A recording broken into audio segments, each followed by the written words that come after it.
दोस्तों scammer story पे एक और अपडेट है। भैया ने मुझे 2000 रुपये का स्कैम किया, फिर आप लोगों के प्रेशर से भैया ने मुझे 2000 रुपये वापस दे दिए। अब भैया को अभी भी इतने कॉल आ रहे हैं कि भैया ने मुझे 1000 रुपये एक्स्ट्रा दिए एज गिफ्ट कि भाई मैंने आपका नुकसान किया, मैंने आपका मूड खराब किया, तो ये 1000 रुपये मेरी तरफ से गिफ्ट है।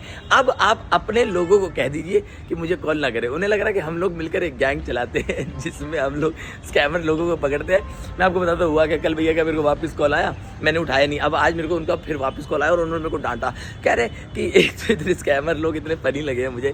कह रहे 2000 रुपये लिए थे आपसे, कोई 2 लाख गाली देता है हैं बताइए। मैंने कहा रहे भैया पहली बात तो यह कि आप गिन क्यों रहे हो। कह रहे कि पूरा दिन फ़ोन बजे जा रहा है, हमारे कान में बुखार हो गया है। क्या कीजिएगा। मैंने कहा साइलेंट पे कीजिएगा भाई, इसमें ये इतने बेसिक लॉजिकल आर्ग्यूमेंट आप मुझसे क्यों पूछ रहे हो। फिर भैया ने मेरे को मैंने भैया को ब्लॉक कर दिया। मैंने कहा मेरे को और एंटरटेन नहीं करना है। तो भैया के फ्रेंड ने मुझे कॉल किया, उन्होंने मेरे को बोला कि हम जान रहे हैं कि आपको बुरा लगा होगा और हमारे दोस्त ने गलत चीज़ की है, तो हम और ये भी जानते हैं कि बुरा लगता है तो भरपाई करना चाहिए, तो हम आपको मेहरबानी भिजवा रहे हैं। तो मैंने कहा नहीं सर, मुझे कुछ मेहरबानी नहीं भिजवानी चाहिए।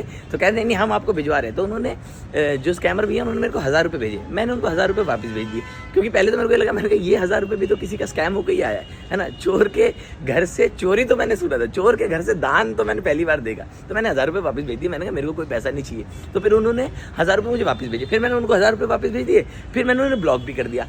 फिर भैया ने मुझे दूसरे नंबर से 1000 रुपये भेजे। मैंने अब उनको दूसरे नंबर से भी उसी नंबर पे 1000 रुपये भेज दिए और मैंने उस नंबर को भी ब्लॉक कर दिया। अब मुझे लग रहा है दोस्तों, मैं और भैया जो है हम एक टॉक्सिक रिलेशनशिप में आ चुके हैं, जिसमें हम ये गर्लफ्रेंड बॉयफ्रेंड बिहेवियर कर रहे हैं। भाई एक तो गूगल पे ब्लॉक करने के बाद ऐसा इतनी बड़ी फीलिंग लगी ना। अब मुझे मेरी एक्स का इमोशन समझ में आया जब उसने मुझे गूगल पे ब्लॉक किया था। मैं ये कह रहा हूँ दोस्तों कि मैंने अपनी तरफ से 1000 रुपये वापस कर दिया, बट अगर भैया ने मुझे वापस 1000 रुपये भेजे तो मैं ये 1000 रुपये दान देना चाहूँगा, क्योंकि ये टू एंड फ्रो मैं ख़त्म करना चाह रहा हूँ। तो आप लोगों की कोई स्कैम स्टोरी है जिसके साथ कुछ ऐसा हुआ हो कि स्कैम हुआ हो, तो मेरे को स्कैम स्टोरी कमेंट में बताना, और जिसकी बेस्ट स्कैम स्टोरी लगेगी मैं उसको 1000 रुपये दे दूँगा। ये मेरी तरफ से ये है, क्योंकि आप ही बदौलत पैसा है, आप ही को मैं देना चाह रहा हूँ। Bye bye.